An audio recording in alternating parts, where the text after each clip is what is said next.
밖에서 밥 먹는 거 아니면 용돈이 그렇게 안 하면 되더라고요. 맞아요. 연애 안 하면. 맞지? 네. 요즘 마인드가 좀 많이 달라진 것 같아.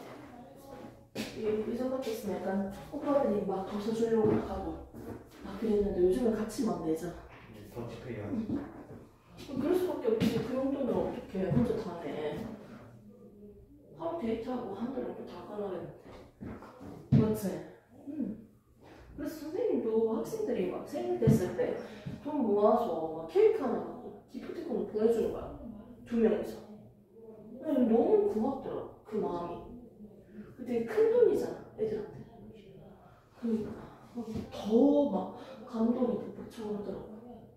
남자친구가 사줬을 때는 느낌이 섭섭해하지 마요. 확실히 좀 크게 느껴지더라고. 없는 애들 입장에서 주니까. 좋네요. 공부나 합시다. 뭘 하겠어요? 공부나 하면 되지 않죠? 이거 군것질은 잘 안 하죠? 네? 군것질. 까자. 네. 치아가 아주 튼튼하겠어요. 자, 포인트물. 이제 한번 보면서 오늘 정리를 한번 해보도록 하겠습니다. 자, 우리가 일단은 이제 뒷부분에 있는 하학 단어, 주기율표에 대해서 저번에 우리가 배웠어요. 저번에요. 지난 주죠. 완전 일주일 전이었어요. 자, 그때 우리가 배운 건 주기율표에 대해서 배우면서 금속 원소, 비금속 원소, 얘들의 특징, 할로겐, 알칼리 금속 이렇게 특징에 대해서 하고 화학 결합을 이루고 있는 물질 2가지 이온 결합 물질, 곡류 결합 물질에 대해서 대표적으로 배우면서 그 친구들을 비교해보고 각각의 특성에 대해서 우리가 정리를 해봤어요. 그리고 우리 이제 2단원에 대해서 배우고 있는데 자, 2단원에서 나오는 단어는 크게 3가지가 있었는데 첫 번째 물리적, 역학적 시스템이 있었습니다. 2번째, 지구 시스템이 있었어요. 3번째, 생명 시스템이 있습니다. 즉, 역학은 여러 가지 힘들이 있는데 중력, 마찰력, 자기력, 전기력 많은 힘들이 있는데 얘들은 서로 상호작용하다. 그리고 서로 전환될 수 있는 힘들인데 이 역학적 시스템이 지구 시스템과 생명 시스템에게 서로 관계가 되어 있다.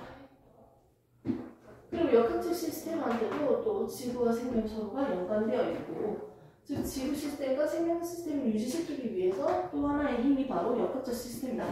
아무튼 이 모든 것들 우리가 있는데 자, 우리는 이 3가지에 대해서 배울 거고요. 지금 배우고 있는 게 역학적 시스템입니다. 이 역학적 시스템은 역시나 많이 친숙하게 봤던 속력, 속도 이 내용을 포함시켜서 우리가 가속도까지 한번 계산을 해봤어요.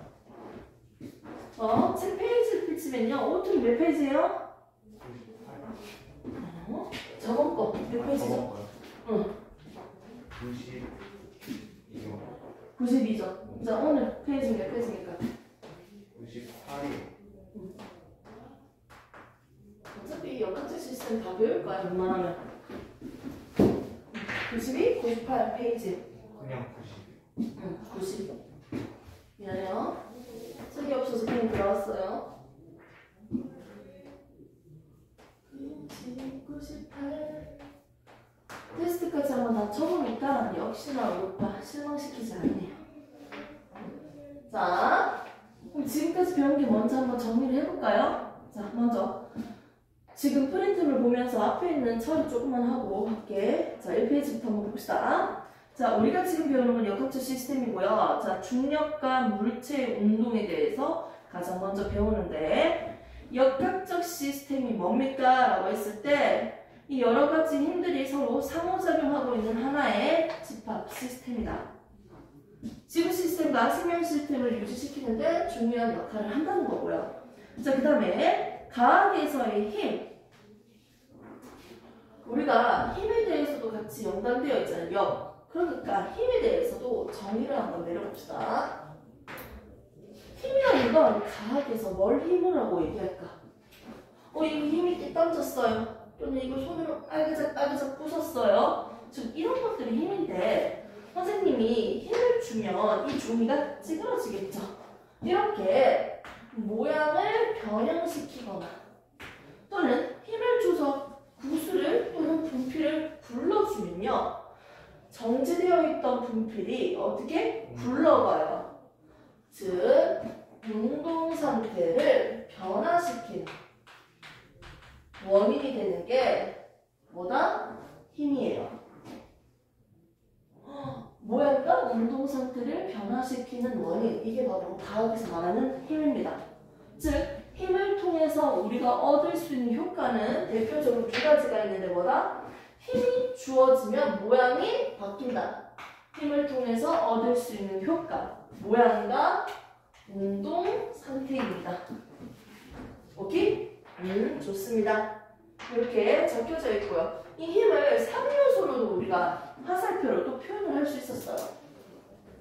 자, 힘을 주는 지점은 작용점 또는 힘점이라고 했죠. 그리고 힘을 주는 방향은 힘의 방향, 화살표의 방향. 그리고 힘의 크기는 길이라고 했습니다. 그래서 3요소로 뭐가 있었다? 힘은 화살표를 표현했을 때 힘점과 힘의 크기와 힘의 방향으로 나타낼 수 있었어요. 기억납니까? 네, 좋습니다. 이렇게 해서 지금 과학에서 말하는 힘을 한 번 더 다시 봤고요. 역학적 시스템과 힘, 그래서 오른쪽 보시면 여러 가지 힘들이 있는데 지금은 이 대표적인 예들에 대해서만 한번 쫙 정리하고 넘길게요. 첫 번째 나오는 힘이 뭡니까? 프린트물 보시면 오른쪽 중력 나옵니다. 중력이 뭐라고 했어요? 질량을 가진 두 물체 사이에서 서로 잡아당기는 힘이다. 이 힘을 우리는 뭐라고 한다? 중력이라고 한다. A라는 물체랑 B라는 물체가 서로 잡아당기는 상호작용하는 이 힘을 중력이라고 하는데 만유인력이라고도 설명을 했었죠, 저번에. 그래서 A가 B를 잡아당기는 힘과 B가 A를 잡아당기는 힘이 똑같아야 돼요. 달라지면 어떡해? 한쪽으로 끌려가죠. 그렇지, 끌려가겠죠. 언제나 충돌하겠지. 박살나겠네. 밀어주는 힘도 그렇잖아요. 선생님이 벽을 밀 때 벽이 나를 미는 힘과 똑같잖아요. 내가 더 미는 힘이 세면요 벽이 뚫려야죠. 맞죠? 그런데 이 상태에서 질량이 더 큰 물체 쪽으로요. 얘는 움직이지 않고 질량은 작은 친구가 질량이 큰 물체 주위로 원운동하는 걸 우리가 볼 수 있습니다. 질량이 작은 물체가 큰 물체 쪽으로 이동하는 것을 우리가 나중에는 볼 수 있어요. 이 중력 때문에 발생했죠. 자, 그 다음 나오는 거 전기력이 있습니다. 전기력이 뭡니까? 플러스 마이너스죠. 즉 플러스인지 마이너스인지 전기적인 상태를 띠고 있는 입자를 전하라고 해요. 이 전하를 띤 물체 사이에서 서로 상호작용하는 힘을 우리는 전기라고 합니다. 얘는 플러스고요. 얘는 마이너스야. 전하를 띠고 있는 물질 사이에서 서로 잡아당기는 힘, 밀어내는 힘. 이걸 우리는 전기력이라고 한다. 그 다음 나온 게 마찰력입니다. 첫 번째는 무슨 힘 먼저 설명했다? 중력에 대해서 저번에 봤습니다. 두 번째는 전기력에 대해서 지금 얘기하는 거예요. 자, 그러면 중력 저번에 배운 거 나온 김에 조금만 더 할까요? 중력은요, 그 중력의 방향이 무슨 방향이에요? 연직 방향. 그렇죠. 행성의 연직. 연직 어떤 방향? 위도 있고 아래도 있으니까. 연직 아랫방향. 그 지구 중심 방향이네요. 맞죠? 행성 그 중심 방향이네요. 이때 중력의 크기는 뭐예요? mg. 그 물체의 무게라고 했습니다. 자, 그 다음에 나오는 게 바로 마찰력이에요. 자, 마찰력 시켰을 때 발생한다. 그것도 맞는 말인 것 같은데요? 즉, 한 물체가 있는데요. 이 운동하고 있는 물체, 이동하고 있는 물체라고 할까요? 운동하는 물체가 운동 방향으로 이동하지 못하도록 반대 방향으로 어떻게 방해하는 힘이 우리는 마찰력이라고 했습니다. 오케이? 자, 그 다음에 세 번째 한번 보도록 할게요. 부력이라는 이런 힘도 존재합니다. 자, 부력이 뭐예요, 오빠? 부력하면 딱 떠오르는 게 없어요? 마음껏 막 얘기하면? 바다 위에 떠 있는 거. 바다 위에 떠 있는 거. 맞지? 그러니까 부력이라는 건 결국 지구 중심으로 잡아당기는 힘과 서로 무슨 방향? 반대 방향으로 떠받치는 힘을 우리가 부력이라고 했어요. 이 정도만 한번 봅시다. 자, 그 다음에 자기력이 나오네요. 네 번째. 자기력 하니까 누구 생각나요? 자기력은 누가 가지고 있어? 차서. 우리 자석이지. 근데 자석과 자석 사이에 뭘까요? 무슨 일이 발생한다? 그렇지. 자기력이 존재하겠고요. 자석은 쇠붙이를 달라붙게 하잖아. 즉, 자석과 쇠붙이 사이에서도 발생할 수 있는 상호작용의 힘을 우리는 자기력이라고 하겠죠. 그 다음에 탄성력이 또 나옵니다. 어떤 힘이 있는지 한번 훑어는 봐야 될 거 아니야. 의미적으로 간단하게 나와야죠. 탄성력, 용수철이라고 나는 좀 생각이 나거든. 탄성력 아닐까? 일상생활에도 되게 많아요. 볼펜이 따닥따닥 할 때도. 자, 이렇게 탄성력이 뭐예요? 원래 상태로 돌아가게 하는. 그렇지. 명확히 아주 퍼펙트는 아니지만 명확했어요. 그렇죠. 즉, 외부에서 힘을 줄 거야. 이렇게 외부에서 힘을 주죠. 이 힘은 외부의 힘은 외력이라고 합니다. 외력과 어떤 방향? 반대 방향으로 되돌아가려고 하는 힘을 우리는 탄성력이라고 했어요. 물체에 준 외력이 10N이라면 즉 탄성력은 얼마다? 10N입니다. 오케이? 즉 힘이 더 커질수록 어떻게? 변형된 길이가 더 커진다는 거죠. 자, 이렇게 해서 우리가 탄성력도 이렇게 볼 수 있고요. 대표적인 예들은 이제 사진으로 그렸으니까 직접 한번 보시면 됩니다. 넘기시고요. 어떤 힘들이 있는지 한번 훑어봅시다. 처음에. 대표적으로 한 5가지 정도 힘들만 우리가 이렇게 봤고요. 저번 시간에 봤던 중력을 다시 한번 더 적혀져 있는 걸 한번 보도록 합시다. 자, 결국 중력은 뭐다? 질량을 가진 두 물체가 서로 잡아당기는 힘. 이게 바로 중력이었어요.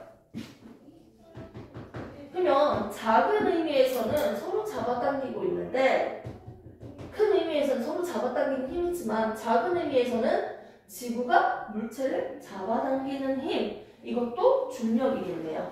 맞죠? 공식은 그렇게 나와 있고요. 자, 밑에 관련된 애들이 있습니다. 중력이 있고 없고에 따라서 어떻게 달라지는지 이렇게 볼 수 있습니다. 자, 그러면서 저번에 우리가 배웠던 내용 기억납니까? 이 중력을 빗대어서 운동하고 있는 물체가 외부에서 힘을 주어졌다. R자 힘이 있다 없다? 있을 때 이때는 무슨 운동을 한다? 가속도 운동을 하는데 같은 방향으로 힘을 주면 무슨 운동이다? 속도가 증가하는 운동을 하겠고요. 반대 방향으로 힘을 준다면 속도가 감소하는 운동을 한다고 했습니다. 오케이? 이때 주어지는 힘이 일정하면요. 힘이 일정하다. 외부 힘, R자 힘이 일정하면요. 결국 어떻게 된다? 일정하게 증가하거나 일정하게 감소하는 증가 속도 운동을 한다고 정리할 수 있겠네요. 이렇게 R자 힘이 있을 때는 그런데요. R자 힘이 없을 때는요. 얘는 무슨 운동한다? 그렇죠. 등속 운동한다고 우리가 정리했었죠. 좋습니다. 자, 이때 우리가 좀 더 볼 거는 뭐냐면요. 물체가 떨어지고 있을 때 즉 힘의 방향이 아랫 방향이었어요. 방향만 살짝 틀어가지고 생각을 할 수 있었죠. 이렇게 해서 등가 속도 운동을 우리가 봤었는데요. 결국은 중력에 의해서 생기는 운동 두 가지를 교과서에 적어놨어요. 중력 때문에 생기는 거 맞죠? 낙하 운동. 네. 진공 상태에서 떨어지는 운동을 봤으니까 우리는 이걸 굳이 뭐라고 했습니까? 그렇지. 자유 낙하 운동이라고 했죠. 이렇게 자유 낙하 운동도 있지만 우리가 오늘 또 한 가지 더 볼 게 있어요. 중력에 의해서 생기는 힘. 비스듬하게 옆으로 날아가고 있는 거. 공을 옆으로 던졌던 거. 뒷면 한번 보면요. 수평 방향으로 던진 물체의 운동이라고 적혀져 있어요. 그림 보입니다? 그러니까 수평 방향으로 던졌을 때, 수평 던져 했을 때 어떻게 포물선 운동을 하고 있는 게 보이죠? 오케이? 이 운동에 대해서 우리가 한 번 더 추가적으로 보도록 할게요. 힘이 주어졌을 때, 힘이 주어지지 않았을 때로 크게 두 가지로 나눠서 봤습니다. 그리고 이제 책에 나와 있는 순서대로 정리를 한다면 이 중력에 의해서 생겨나는 운동을 크게 두 가지를 보자는 거죠. 첫 번째는 자유낙하 운동. 저번 시간에 배운 거였어요. 1초에 어떻게 된다? 처음에는 정지되어 있던 물체니까요. 0m/s였습니다. 1초 뒤에는요. 9.8m/s고요. 또 1초 후에는요. 9.8 더하기 9.8이니까 19.6m/s였어요. 이렇게 1초에 속력이 9.8씩 증가하고 있는 운동을 등가 속도 운동이라고 하면서 그래프까지 우리가 이렇게 그려봤습니다. 속도와 시간 그래프에서 직선의 기울기를 볼 수 있었습니다. 꼬물꼬물하지 않고요. 자, 속도와 시간 그래프에서는 1초에 9.8씩 증가하고 있다. 1초든 2초든 4초든 항상 기울기가 똑같은 등가 속도 운동을 볼 수 있고요. 즉 속도와 시간 그래프에서 기울기는 뭘 나타냈다? 가속도를 나타냈고요. 그리고 속도와 시간 그래프에서 밑에 있는 넓이는 뭘 나타낸다? 거리를 나타냈죠. 이분 거리. 이렇게 저번에 정리할 수 있었어요. 낙하 운동에 대한 거면 이건 뭐다? 낙하 거리라고 할 수 있겠네요. 조금 더 파고들을 더 좋아할 텐데 오빠가. 저 그래프. 자, 조금 더 파고들까요? 응? 이거는 뭐야? 너 도리도리 했어? 아니죠? 보자.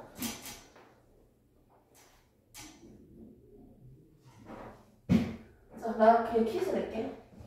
1초 동안 이동한 거리는 얼마일까요?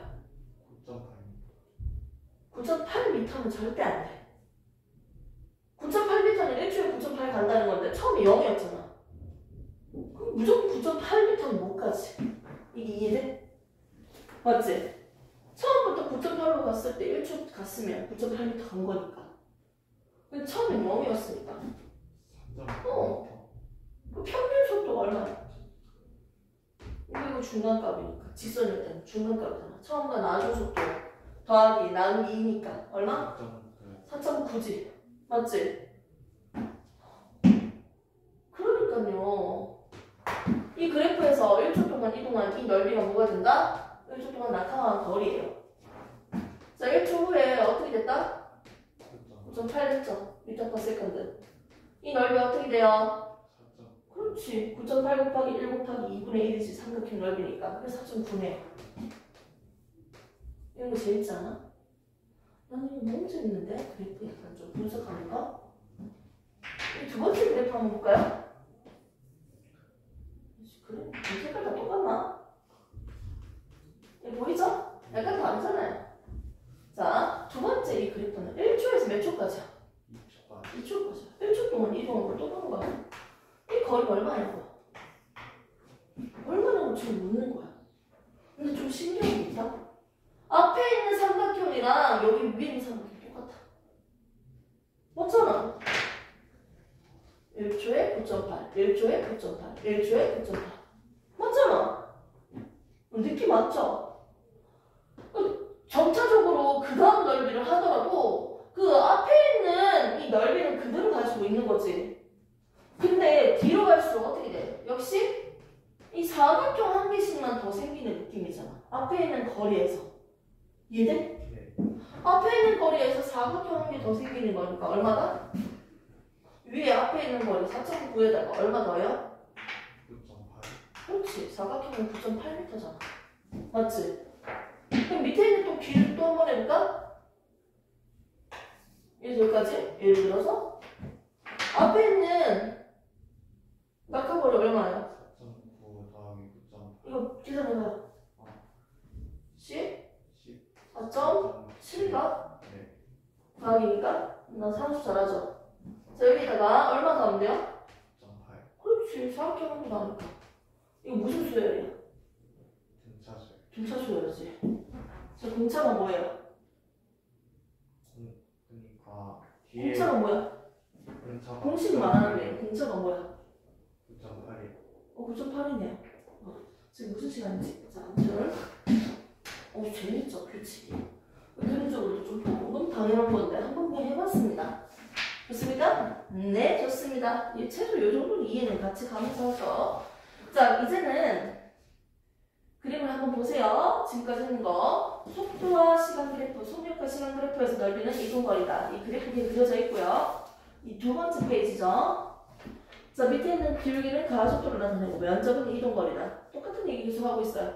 대표적인 그림이 이거죠. 자율낙하하는 거. 하나는 깃털, 하나는 쇠구슬. 동시에 도착하는 그림이죠. 공기 저항이 있는 왼쪽에는 동시에 도착 안 하고요. 오른쪽은 동시에 도착하죠. 오케이? 됐습니까? 이 그림을 한 번 더 이렇게 참고해서 넣었고요. 그 뒷면 넘기시면 됩니다. 저번에 배운 화요일날 배운 거 한번 해볼까요? 개념. 자, 이동거리 의미가 뭐예요? 이동거리 A에서 B까지 이동해야 돼. 이동거리 뭐예요? 시간 곱하기 질문 이상했죠? 이동거리라는 이 낱말의 정의가 뭐예요? 용어의 뜻이 뭐예요? 실제로 이동. 그렇지, 실제죠. 실제만 적을게요. 귀찮으니까. 실제만 적고 그러면 안 돼요. 자, 그 다음에 이게 있으면 뭐가 나와야 돼요? 자, 변이는 뭐라고 했습니까? 좀 길게 한번 얘기해 볼래? 시작점부터 응. 끝까지. 처음 위치와 나중 위치의 뭐다? 최소거리. 최소거리, 즉 최단거리죠. 거기다가 뭐 포함시켜요? 뭐까지 기입해야 돼? 방향까지. 자, 그 다음에 나오는 게 있었습니다. 뭐다? 귀찮아. 안 적어. 속력은 뭐다? 뭐분의 뭐? 속력은 시간분의 이동거리. 속도는 뭐다? 시간분의 변이. 가속도는 뭐다? 일체의 속도가 얼마나 바뀌니? 시간분의 뭐다? 속도의 변화량이 있어요. 자, 여기까지 저번 다 했죠? 지금 한 번 더 한번 봤고요.